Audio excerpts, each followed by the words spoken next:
Hello,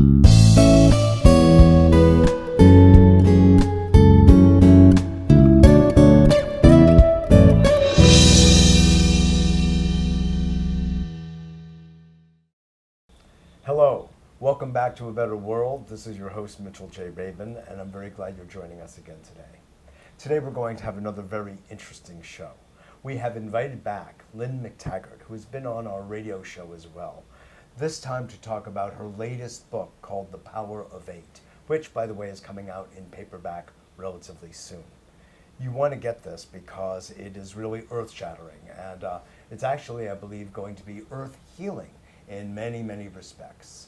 Lynne touches into the space that we all fundamentally, instinctively know, that space of prayer, of intuition, of wishing people well, if you will, and what happens when we expand that to a group of 8 or more, or even a little less.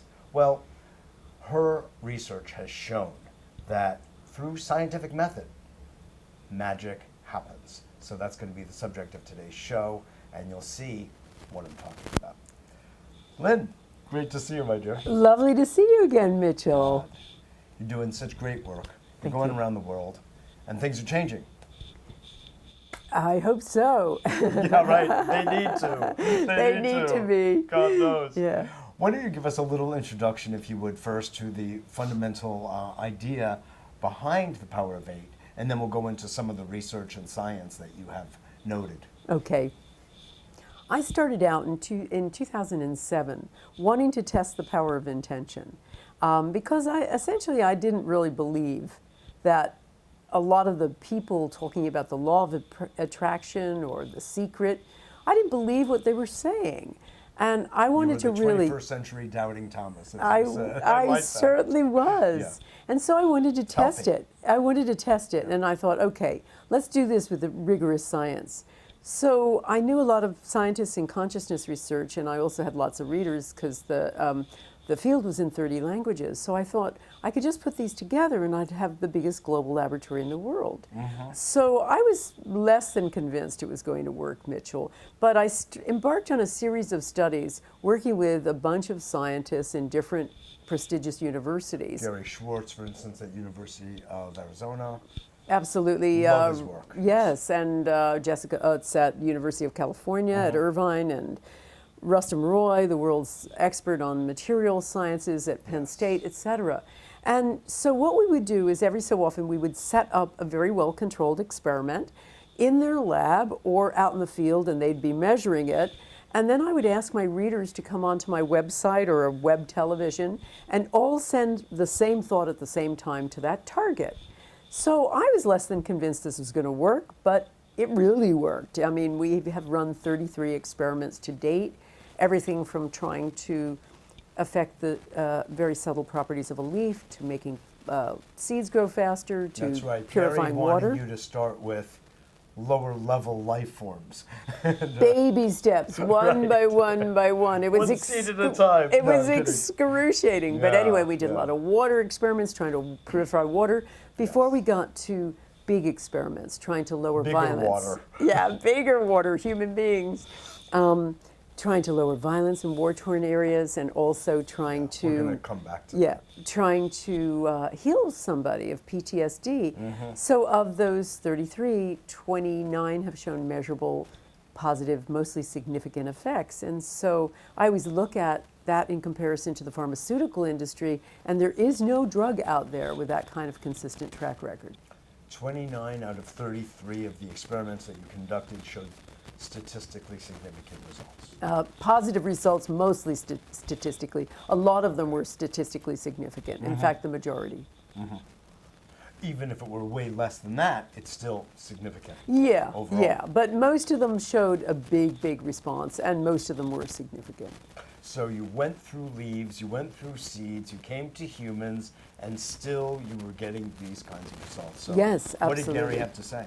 Well, it's been a really interesting journey with him and the other scientists. Our minds have been blown. I mean, Gary is great because he's open to anything as long as it can be scientifically quantified. Right. And Jessica Utz, I mean, who's a very soft-spoken person, when we saw that we were had a major effect that the very week of our intention for Sri Lanka during its time of a civil war seemed to turn around the entire course of the war. I mean, she just turned to me and said, well, weird, huh? And so that was kind of my leitmotif, weird, huh, going on. Very funny. But it was great. So that was what sparked trying to scale this all down. I'd run these big experiments with up to 25,000 people all intending at the same time. So around 2008, through the internet, you were able through to the coordinate internet, that? through the internet, or when I had a live audience, sometimes I'd have them participate, or web television. We also did that too. So around 2008, I started thinking that I ought to run workshops. That maybe we could try to scale this down. But I'm a journalist by training, investigative reporter, and I'm not a personal development trainer, so I wasn't really sure how to scale this down into a workshop that would be practical for people. You can't very well manifest a new job over a weekend workshop. So I thought, okay, well, kicking it around with my husband, and I just say, well, let's put them in groups of 8 or so, and we'll have them send healing intention to one member of the group with a health challenge. And my husband's a great headline writer, so he said, yeah, I love it, the power of 8. And so we did this. So that's where it came from. That's where it came from. That's the birth of the title. Yeah. And so we were far from convinced any of this was going to work. But we thought it would be, and I was pretty sure it was going to be just a nice little feel-good, relaxing exercise, like participating in a 5-minute meditation. So I put people in groups. I told them how to do intention, which I knew from studying it for the intention experiment book. But I wasn't really clear about what to do, the kind of techniques to use in a group. So, in other words, should you image it? Should you use language? Should it be for 2 minutes, 1 minute, 10 minutes? Exactly. The mechanics, if you will. The mechanics. And so Intending as a group. I said, I just was essentially making it up as I went along. I was just sort of saying, yeah, it's got to be 10 minutes. And don't we do that in life, though? Oh, we certainly do. And it ends up being something that works. So I didn't expect this to be much beyond feeling like a facial or whatever. But the next day, when we asked the people who had been intended for to come back, after they'd been in these groups, they'd had this intention, I was telling them to do this and that, they lined up, took the mic one at a time, and it was like the lame were walking. It was shocking. We had, a woman going down the crutches, out of the wheelchair. It was that, and it has been that. I know. I read the book. It's extraordinary. It was shocking to me, but it was shocking and unnerving because we had a woman with migraines every day of her life, and suddenly she said, "My head is better than it's been in years and years." We had somebody with knee pain and really bad arthritis. What was the unnerving part? What was unnerving to me? You now had to do something about it all. No, what was unnerving to me was that I couldn't just figure out why. Why on earth is this happening? And mountains. yeah, why was this creating such huge effects? And I couldn't see it. And so I just thought, well, this is an expectation effect. This is a placebo effect. Except I kept running it. By the way, which is fantastic. If it's that, hey, the placebo effect works 60 to 70% of the time. Oh my God! And the neurophysiology is actually changing. Yeah. So So even if it is a placebo effect, true. But as time went on, as I began running at Mitchell, I started seeing that the senders were also getting healed. They were having altered state experiences. Abraham Maslow describes 5 elements of a peak experience, an altered state. And they are everything from feeling a lot of electricity to feeling this extraordinary oneness with everything to having a blinding epiphany of meaning to having incredible rejuvenation in your life. And my people were recording just that over and over and over again. So, and I saw the senders were having, no knee pain if they had arthritis, or, we had a woman with cataracts who said she was 80% better. We had, hundreds, thousands of people recording these healings after 10 minutes, healings in an instant. And I'm thinking, what on earth is this?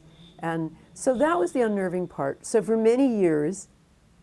Let me quote one of my yeah. favorite people, Lynne McTaggart, in The Field, which, by the way, I rely on a lot in my work. Thank you. And it's a field phenomenon, of course, what you're saying. So Sure. it doesn't go by the boundaries at all of a so-called physical body. No. It's the field that's permeating because the energy through the intention is being uplifted Yes. and established, and Yes. it goes everywhere. It doesn't have boundaries. No, no. And of course I could get that part. But I think what was shocking to me was, wait a minute, why are the senders getting healed? Why is this such a virtual circle? Why is this so instant? You know, and why is this defy so many other kinds of healing don't work like this? Other prayer groups may heal the recipient, they don't necessarily heal the healers.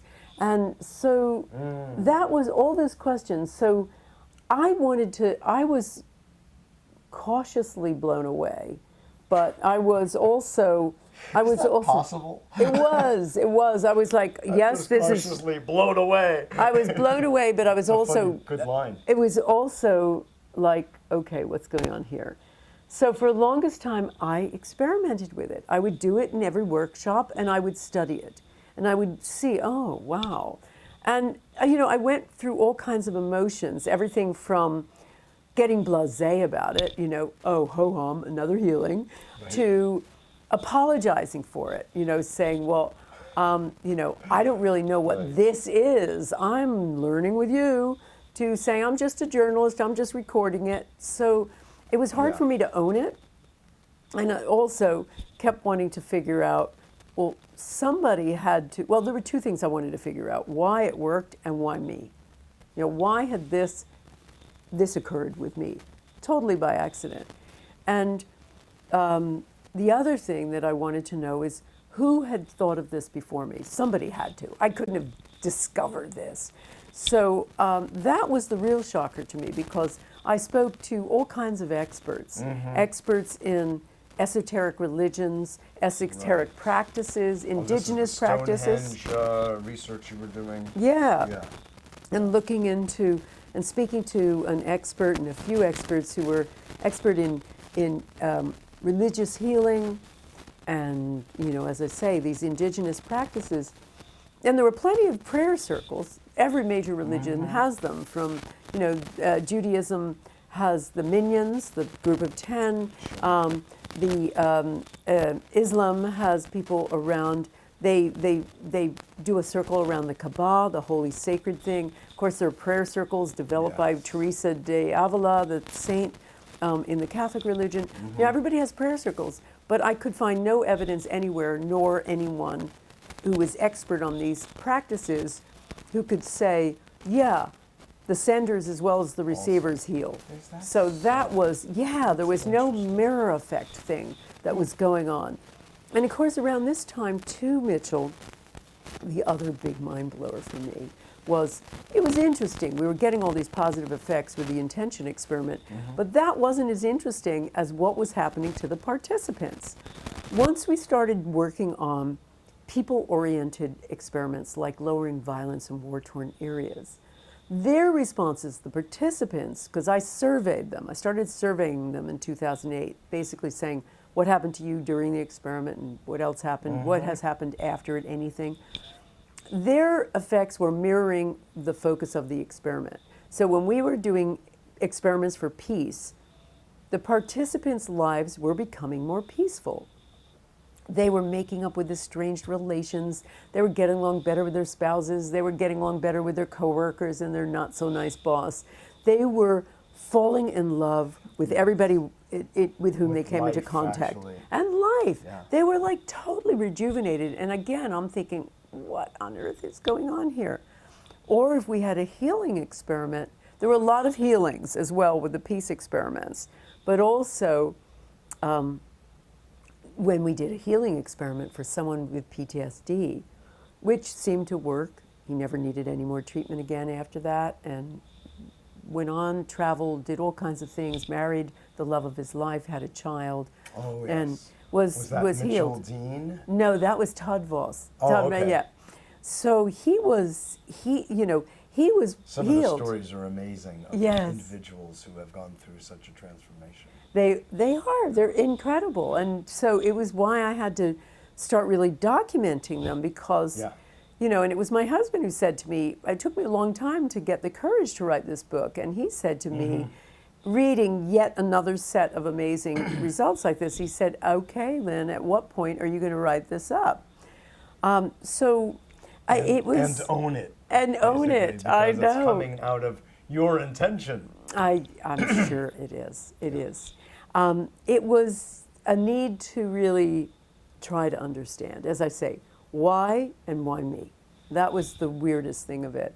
But yeah, there were incredible things, and these rebound effects, again, when we did a healing experiment, the people who were the participants were writing in saying their terrible arthritis was no more, they were, their gut problems had healed, their own anxiety and depression was lifted. It was, extraordinary. But I want to say, in terms of history and creating context, one thing that first comes to mind when I started reading the book is the work that was done in the TM movement that had an entire scientific aspect to it.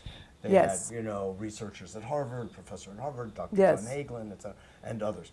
And when they did their experiment in Washington, D.C. on reducing violence through meditation, they had significant results from that.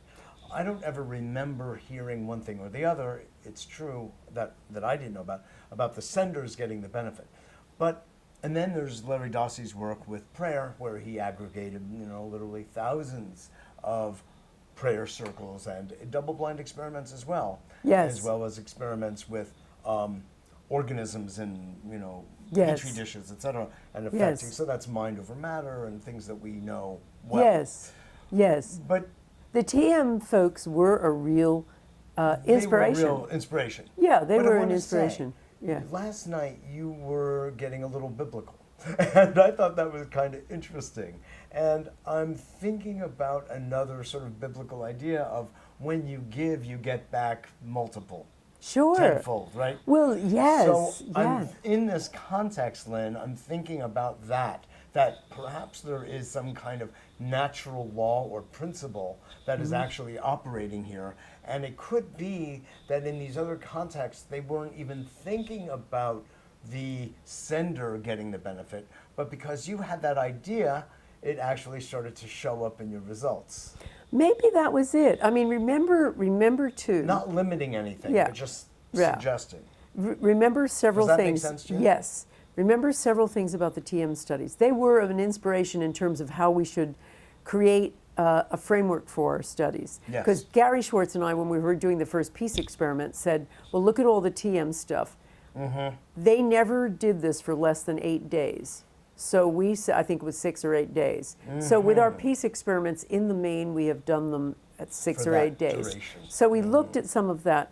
The difference between our experiments and theirs were they did a passive activity, meditation. Yes. And Oh, they you're also doing need. ascending activity. We're doing an active activity, Yes, and also the brain signatures are very different because that passive mentioned exercise, that's very and it's very interesting because our Yeah. neuroscience studies of Power of 8 groups showed a very different brainwave signature than the ones done on meditation, including by the TM organization. There, a lot of the person's separateness remains, even if they feel oceanic. They don't have this global lowering of the parts of the brain that happen with the Power of 8 group. Like parietal lobes that you Yeah. found at Life University Yes. Chiropractic College in Atlanta. Yes, we did neuroscience studies, and we Yes, found right. that there were major changes. People were in a feeling of ecstatic oneness. The other thing that's really interesting and important is size doesn't matter with ours. With the TM groups, they kept doing studies where their premise was you need a critical mass of meditators to affect it. So they had when you had a critical mass of 100th monkey effect. yeah, when you had a critical mass of meditators in Washington, D.C., the crime rate went down. We had effects on seeds or whatever when we had 100 people in the same room. We had the same effect as when we had thousands of people over Or the 8. internet. Or 8.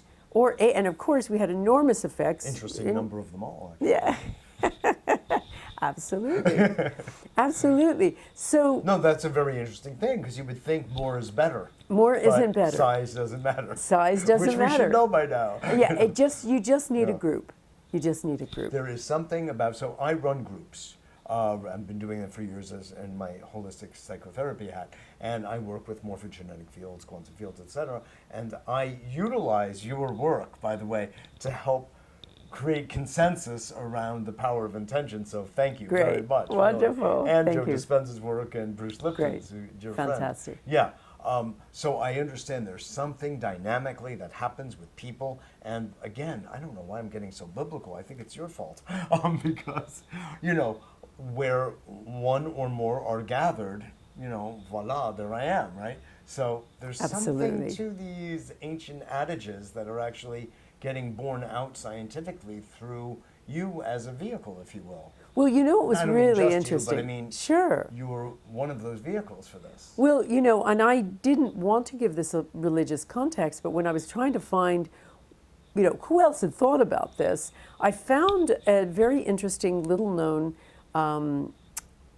sermon by a pastor in the early part of the 20th century who had been talking about mistranslation in the Bible. And he was talking about the Acts. Yeah. And the Acts are the part of the Bible where the apostles are setting up the church after Jesus has been crucified and essentially ascended. They are working on his teachings, and they talk about how they were told to pray. And in the King James Version, they use the term they prayed with one accord, which is a totally anemic way of saying what was the original.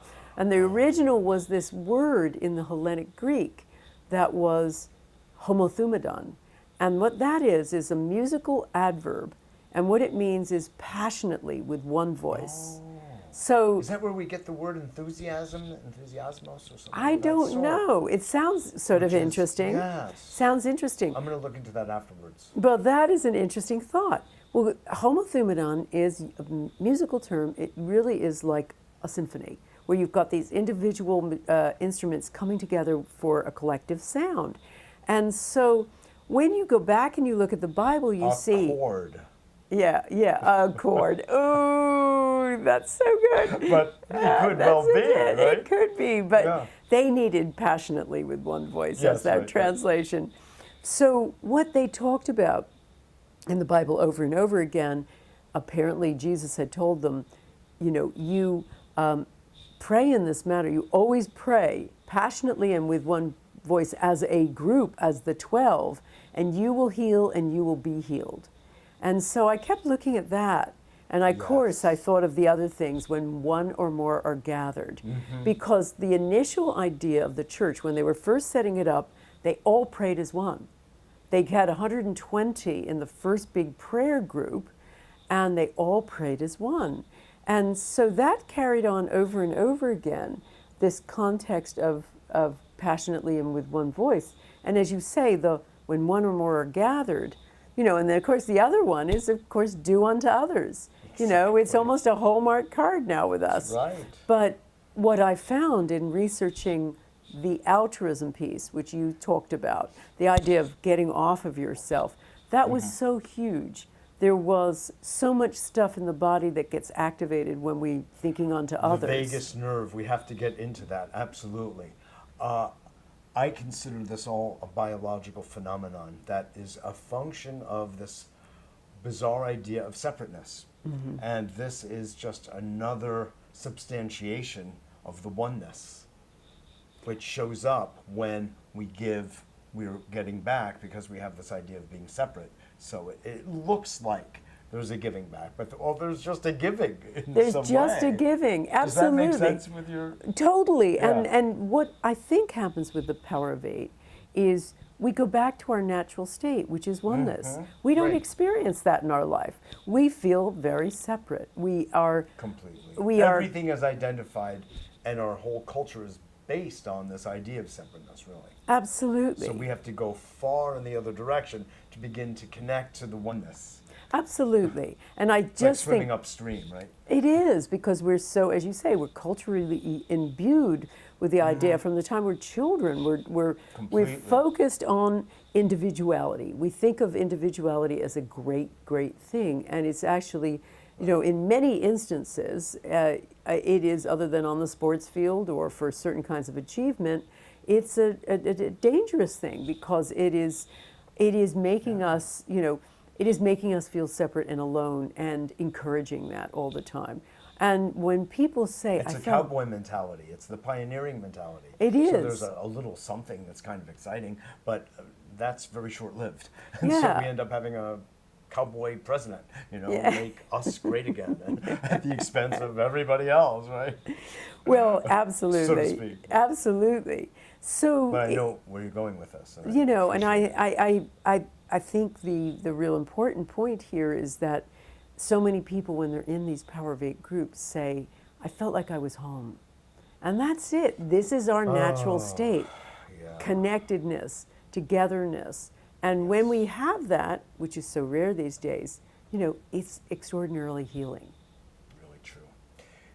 As I'm listening to you speak, I'm thinking of some of the slides you showed in your wonderful presentation the other night, and of the people in Israel, I believe it was, that were getting up among the Palestinians and everybody else, Israelis, and speaking from their heart about how beautiful the experience was and how connected everybody felt, et cetera, et cetera. And so I would really like, in our last minutes, to talk about this idea that I had mentioned before, that it was inspired by what I was seeing with your talk and work, is this idea of going beyond government. Because, again, part of our conditioning about being separate is that government solves the problems between nations. Well, you know what? Enough of that. I'm being nice about it. Absolutely. Enough, because what you're showing, and we've known this, but so it's not like it's so new, but I feel that one of the great contributions you're making, Lynn, is you're codifying it. You're giving it a language and a life, because you've brought some science behind it. And it's just inspiring, because science is part of our collective religion at this point in the West. And that's a good thing. I'm all fine with it. I like the intuitive, but I also love watching it get borne out through the science. And you're coming, in a sense, leading with the science, but, the intuitive, instinctive is showing up right there. So what do we see? We don't have to wait for leaders to agree with our summation of what's going to create peace. Peace is never on a piece of paper anyway. So I'd love to hear you just talk about what you see going on and what you've been doing with Mr. Salah and others in the Middle East. Wonderful. Okay, yes. And I agree, it's a fast track to peace. We began running peace experiments. I ran a peace experiment with Dr. Salah al-Rashid, he's like the Deepak of the Middle East. He is got a huge peace following, and he's an advocate for peace, and he also has brought personal development to the Middle East, and he has sponsors trainers like me. He's a fantastic human being, and he has followers through all the Arab world. So we decided, with the 10th anniversary of 9/11, I was pretty sick of those buildings coming down, seeing them once again, and I thought, no, I want a different meme here. Right, so exactly. Different meme. That's a good so way of putting it these days. we got together and we decided to do an intention experiment where we would invite the Arabs that were his followers, as well as my Western audience, and particularly American audience. We would come together and send an intention. Well, probably largely Jews. I know. And we sent an intention to 2 provinces in southern Afghanistan. And we chosen because that was the war, that was still going on. And it was really interesting to see, because the Arabs and the Westerners, particularly the Americans, when they came on my Facebook page afterward, they started writing to each other and befriending each other, and after a while saying things like, "Your God is my God," "We are so sorry." They apologized. They forgave each other, and then we've scaled this up. We scaled this up recently. You've got to share some of the statistics, because the 43% is like burned into my brain now. Yes. Well, we did an intention experiment for St. Louis, Missouri, officially the most I'm dangerous not pushing place. you too far. Yeah. No. Do the Middle East first, and then Okay. we'll go to St. Louis. Okay. So the second big Middle Eastern experiment we decided to do in autumn 2017, and we enlisted, this time Dr. Salah has a studio with the capacity to have a facilitator there who can be beamed out to 9 different locations. And they do that by putting a camera in conference rooms or auditoriums in different places. And with the technology, around the world, anywhere. Just have to hook up by this camera. Big Zoom. It is a big Zoom room. So they can talk to us, I can talk to them, they can talk to each other. So we decided we had cameras in conference rooms with attendees from 8 Arab countries. So we had Saudi Arabia and Kuwait and Jordan and et cetera. It's Tunisia, et cetera. And then the 9th one was a camera in an auditorium in Jerusalem filled with Jews. So it was fabulous. We decided to do an intention for the parts of Jerusalem, the old city, particularly the Damascus Gate area that was, had a lot of extra violence. And I also broadcast it live through my YouTube channel, so we had my followers around the world too. So we sent intention to this area, and that was interesting. We recorded some scientific effects, but the more interesting thing was what was happening between the Arabs and the Jews. Because they could talk to each other, they started getting on and saying things like, "Your God is my God. I love you. I love the Jews." And the Jews were saying, "You are in my heart." And they're sending love to each other. And both sides. Goosebumps. It was extraordinary. It was, one of the Saudi women who was there said to me, "This is so historic for me because I've never actually seen a Jew before. And I've been taught that they have horns growing out of their heads." And the Jews were crying too and sending love out. It was amazing. And it went around, it got picked up. There were MPs in Kuwait tweeting about it. There was a lot of the press in Israel wrote about it. And basically, and they were embracing it? They were embracing it. And they were saying, it's initiatives like this that are going to bring about peace. And, it really gave me the idea that, we don't need politicians. Politicians oftentimes mess things up. They're in the way. They're in the way. The people wanted the peace, and all they needed to do was this little activity of essentially praying together, and it just broke open the hearts. It's happening to me right now just listening. Just hearing it again is awesome. I know we're just about out of time here, but I do want to ask you, and thank you so much for that. Yeah, I think you're doing extraordinary work in this space, and I love it. A lot of I'm very kind of peace and politically oriented, so for me to hear all of this, and I have a lot of Israeli friends also, and I'm connected in many different ways with that part of the world, so it's especially meaningful to me. What the effect is on the larger scale of just peace versus violence. Could you just speak about the results of what you did in St. Louis, which is the most dangerous, most violent part of the United States? Yes. Well, this just, further aggregates and substantiates what you're doing? Absolutely, because my big interest in what happens to the hearts of the participants, because that, if you think about the ripple effect of that, the big brain. Yeah. And if they become more peaceful in their lives, and that ripples down their whole social network, we have this extraordinary effect. Truly. However, as you said, Western mind likes proof, so I keep trying to quantify what we're doing. Yes. So one of the big experiments we ran recently was to try to send an intention to lower violence in officially the most dangerous street in America, which is Natural Bridge Road in certain neighborhoods around Fairground. It's such a nice name, too. I know. You think the name itself would cause a little peace, Yeah, no. It's a natural bridge, right? I know, and the area we chose, no such luck, that embraces and encompasses Fairground neighborhood, and that one gets a D- or an F for just about everything from violence to education to property, and it's a mess. And crime, Property damage.